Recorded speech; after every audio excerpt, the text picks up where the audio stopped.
Hello and welcome to Wellness Wednesday with 3W. This is Beth Chase, your host for today's broadcast. Back in the studio today is Dr. Susan Rutherford, the President and Medical Director of 3W, a medical clinic providing free reproductive health services for women in the Seattle area. Welcome back, Sue. Now, I know that you've been very eager to talk about this subject, so let's get right to it. So, what are we going to talk about today?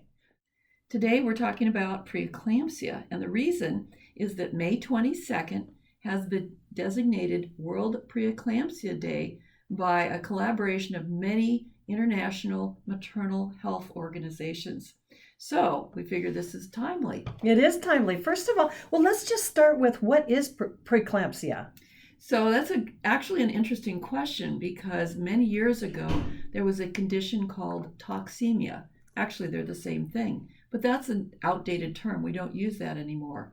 So then it became preeclampsia, and the reason it's called preeclampsia is because the condition of eclampsia is having a seizure associated with the other medical findings that you have with preeclampsia, particularly high blood pressure.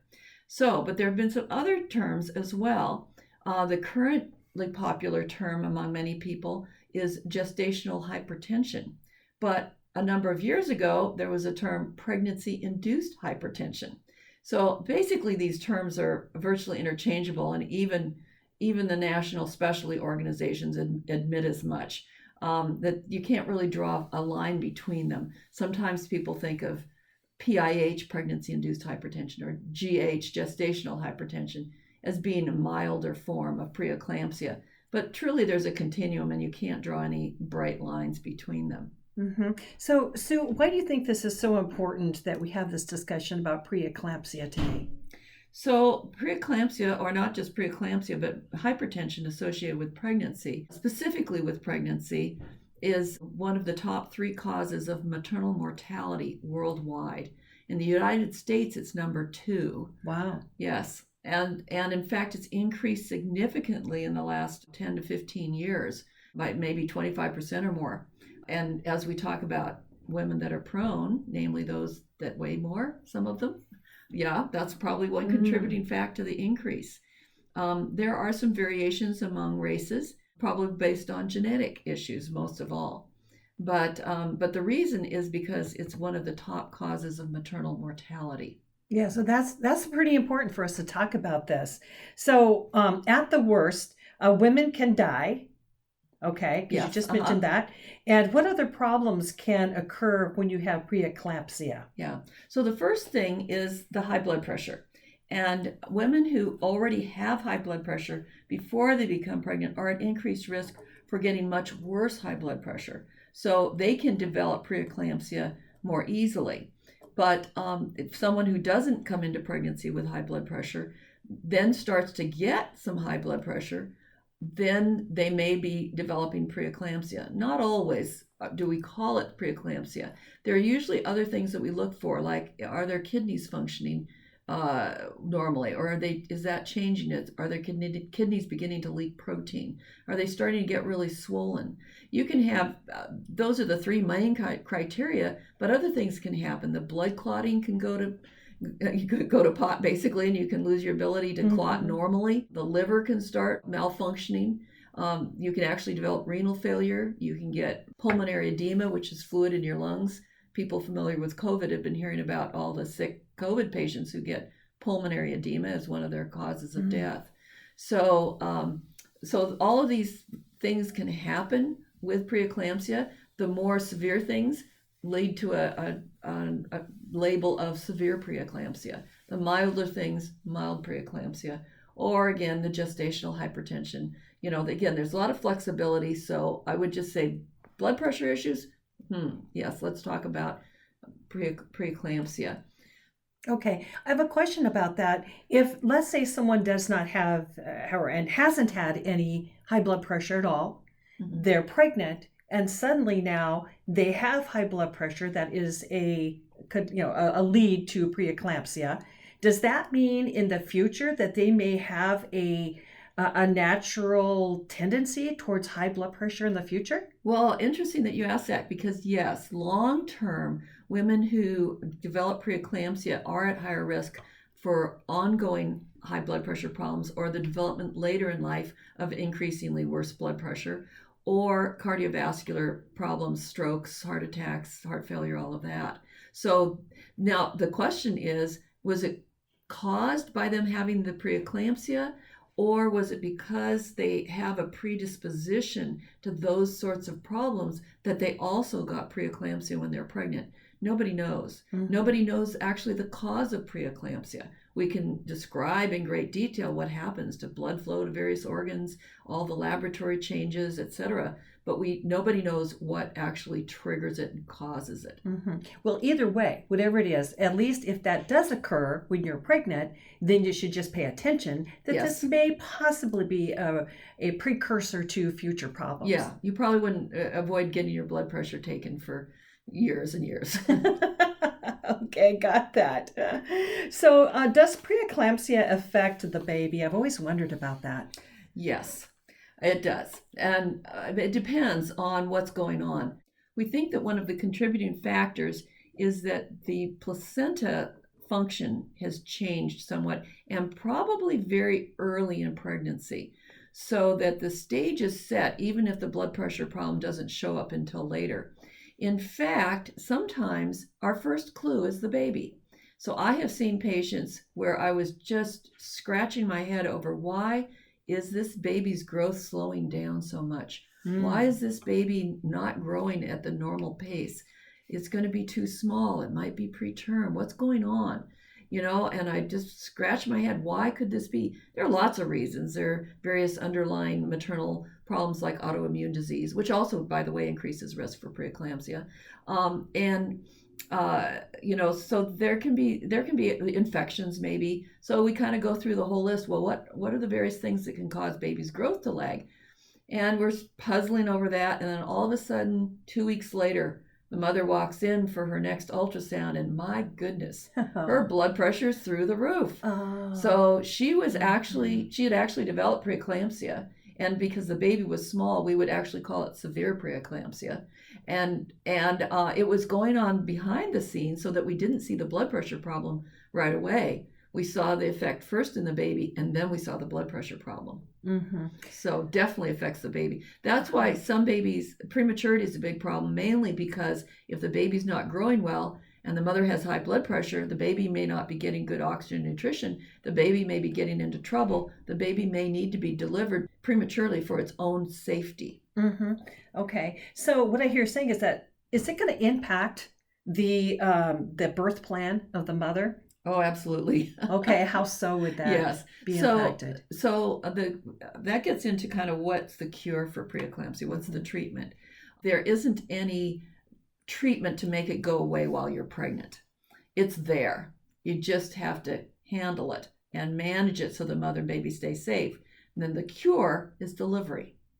Having said that, there are some cases of preeclampsia, which goes to show why we still don't have a clue as to what really causes this, because there are some cases of preeclampsia where everything's so subtle until they're postpartum, then all of a sudden they go home and 3 days later they have a seizure. They come back in with extremely high blood pressure. They've just had an eclamptic seizure. They had preeclampsia, but they didn't have any obvious signs, even though they were in the hospital, getting postpartum care for a day or so. Wow. Yeah. So what was your question again? Good question. My question was about, they all the cure being delivery. Yes. Yeah. So the cure is delivery. Delivery plan. Yes, delivery plan. So if you need to be delivered because the mother is getting sick from the severe complications of preeclampsia, like effects on the liver or the kidneys, or swelling in the brain and a seizure and that sort of thing, or the baby is in trouble, not growing well, the placenta is not feeding or oxygenating the baby well, and so that baby needs to come out. Well, baby won't tolerate labor maybe. Maybe if possible, we'd like to induce labor and have vaginal deliveries. So if the problems are just maternal and the baby's fine, even if the mother's very sick, we'd rather have a vaginal delivery. So we induce labor, but that can take a long time because the body wasn't necessarily ready.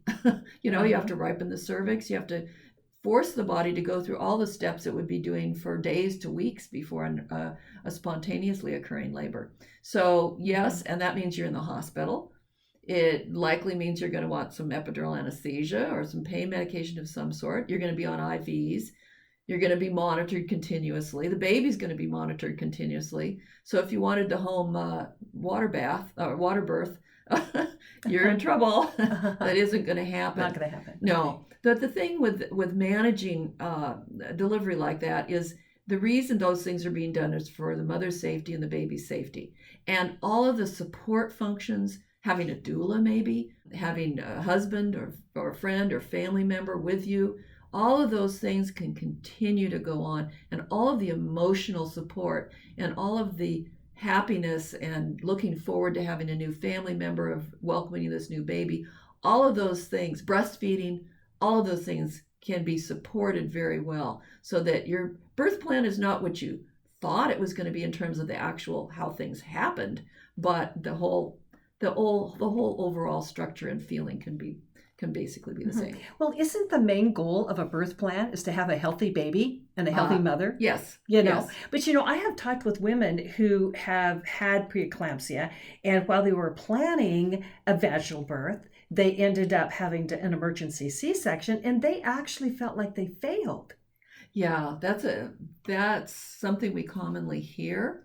And so as a physician, I do everything possible to try to change her mind. She didn't fail. No, because delivering a baby isn't something it's a lot of work, and you have accomplished something, yes. But it's not like saying, okay, I'm going to climb Mount Everest, and I'm going to do this, and I'm going to train, and I know I can control these factors. Well, even climbing Mount Everest, you got the weather. Yes. Yes. So you may not make it because of the weather. Yes. Yes. So it's just part of life. It is. Yeah. My daughter went through that, and almost exactly what we've described here. And that took a long time for her to feel like she hadn't failed. I said, sweetie, your number one goal was to have a live baby and a healthy mother. You accomplished that. That's right. But it took some time for her to get to that point. Yeah. So that's, I think, very common. One thing. Everybody focuses on the delivery, but there's so much of watching pregnancies now where we can get clues that something's starting to develop. And it's really important to be able to have that history of prenatal care, so that you can find things early and maybe make some changes that will help the mother to accomplish what she wants to accomplish. By the way, one thing I should mention is that it is important to control a mother's blood pressure to keep her safe from, say, having a stroke or something. And although blood pressure doesn't fix preeclampsia, blood pressure management doesn't fix preeclampsia, and it's important to try and prevent seizures. So especially among women with severe preeclampsia, there are anti-seizure medications given. The most common and the most effective, it appears, is magnesium sulfate, which is given intravenously. And people don't feel that great on it. I've had women say, I feel like a log, because it makes your muscles feel weak while you're getting that intravenously. But those are important management steps. So talking again about the treatment. Well, if a woman has preeclampsia, she needs this treatment, does she come in for a stay in the hospital, or does she come and go and get this treatment? So that's a good question. So in the early stages, if this is something that gradually develops, then she's just got a lot more prenatal appointments. She's getting checked, her blood pressure, her blood drawn maybe to see if there are any effects on her liver and kidneys, and then lots of ultrasounds to monitor the baby. Is the baby growing appropriately? Is the baby showing signs of thriving, moving really well? And that's something the mother can monitor, by the way, is fetal movement. But lots of ultrasounds of the baby. Is the blood flow to the baby's brain and the blood flow through the umbilical cord to the placenta working properly? Is that whole, because that's all necessary for getting oxygen from the placenta and delivering oxygen to the brain. So those things have to be working well. So there's a lot of sort of watchful waiting, and then as soon as it gets to the point where mother or baby are in danger, that's when you make a move. So definitely lots of prenatal appointments, lots of monitoring is involved. Okay, circling back a little bit to, is there anything that a woman can do either before she gets pregnant or early into the pregnancy to say, I should be doing these things to prevent preeclampsia. Yeah. So once you're kind of on the road with pregnancy, there's nothing much you can do. Prior to pregnancy, since we know one of the risk factors is a high body mass index, we think that's one of the reasons that the incidence of preeclampsia has gone up in this country significantly. Right now it's up about 8% of all deliveries. So obviously, maintaining a healthy lifestyle and normal weight is ideal. That's not always the easiest thing to do. Exercise, things like that, there's no evidence of anything that will reduce that risk of preeclampsia. I mean, the only thing really you can modify is your weight if you're overweight significantly. Mm-hmm. However, once you get pregnant and you are seen, if there are certain risk factors like maybe preeclampsia in a previous delivery, or even prior to that, you've never had a baby before, that increases your risk. Or you have a strong family history of cardiovascular problems and high blood pressure, things like that. Or you have an autoimmune disease. Maybe you have some lupus or arthritis or things like that. There are a variety of medical situations where we'd say, this means that you're at your higher risk for preeclampsia. Then there are those situations where we will start baby aspirin. There have been a lot of studies trying to reduce the effects of preeclampsia or reduce the incidence. They've tried calcium, they've tried diets, they've tried early detection with all sorts of sophisticated lab tests. Nothing really pans out as reliable. But one thing that has shown up in a number of different studies recently is if you start the low-dose aspirin prior to 16 weeks of pregnancy. So that's early in pregnancy. If you're at risk. If you're at low risk, you shouldn't start it. But how do you know you're at risk or that the right risk factors are being assessed? The only way you know that is by going to the doctor or going to a midwife and having them review everything. They'll say, oh, here's the red flag. You're somebody that should take 1 baby aspirin a day for the rest of your pregnancy. It can be started later, but the effect is not as reliable if it's as if it started before 16 weeks when it really can help. Mm-hmm. That's the one thing that's been found to try and make a difference once somebody's gotten pregnant. What does the aspirin do? So the aspirin prevents, you're getting technical now.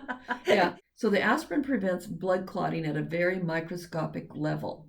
The main thing it does is it prevents platelets from sticking together. And so if you picture the blood flow to the lining of the uterus that's going to bathe all the fingers of the placenta with maternal blood with lots of oxygen in it, that bathes those fingers of placenta, inside of which are fetal blood vessels where the blood is being pumped by the baby into the placenta. Then there's a transfer of oxygen from mother's bloodstream to baby's bloodstream, and nutrition, and some wastes are taken out and all that sort of thing. But anyway, those blood vessels that lead to the lining of the uterus, where that blood then has to pool around those fingers of the placenta, are very, very, very tiny. They're easily clogged. And so, yes. And in pregnancy in general, we tend to get a situation where people can potentially clot more easily. Mm-hmm. In fact, so far, the number one cause of maternal mortality is actually blood clots. Really? Yeah. Yes, but that's a whole nother story. Okay, yeah, that's another topic. But if you think that they're at greater risk of forming blood clots, and you've got these little teensy tiny spaces the blood and the red blood cells need to get through, and you sort of clog them up a bit, then it's less efficient. The placenta also doesn't get its nourishment in order to grow, so that it can be the structure that truly effectively functions as an oxygen transfer organ to the baby. Since the baby's lungs aren't working yet. So basically, I mean, correct me if I'm wrong, it serves as a blood thinner? Yes. Okay. And then, but when you're on that, you want to make sure that you let your doctors know. Well, the doctor is the one that should decide if you should be on it or not. Right. But I mean, other doctors, like if they go into the... Well, yeah, say you're in a car accident. Yes. They need to know that you're on aspirin. Yes. Okay. Because if you had...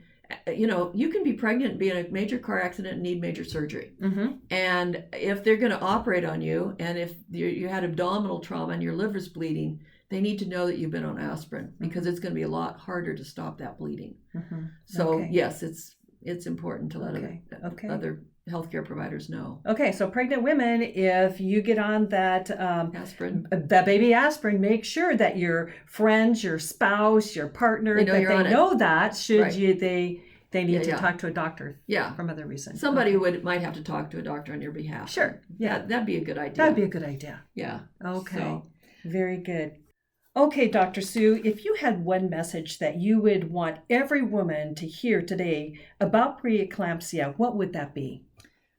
Basically, that you can't control it. You can't be sure you're preventing it. You can't treat it yourself. You need to be watched closely. So you need to get prenatal care early, preferably the first trimester. It's really critical because if you show up halfway through pregnancy and your blood pressure is high, we don't know if it was high before, and this is developing during pregnancy, or this is just the same as it always is. And the way you're treated is much different. And the risks for you and the baby are different. So the best way to have those clues that something that might affect you or might affect the baby is developing is to be seen regularly for prenatal care starting in the first trimester. Mm-hmm. Okay, well, lots of really good information. And so for any of you out there who know someone who's pregnant, or maybe you yourself are, or someone who's working on becoming pregnant, this is such a great episode for them to listen to. You can find out more information about preeclampsia at the 3W Medical website at 3wmedical.org. That's the number 3, the letter W, and the word medical.org. Then, while you're there, go to the top and click on the Wellness Wednesday tab on the menu at the top of the home page. And on this page, you will find information links to the American College of OB and the CDC. Great information they have there for you on this topic. Also, you can join the 3W community by donating to the cause to assure that every woman in Seattle has access to a free medical clinic that does not make money from the choices she makes. So until next time, stay healthy and be well.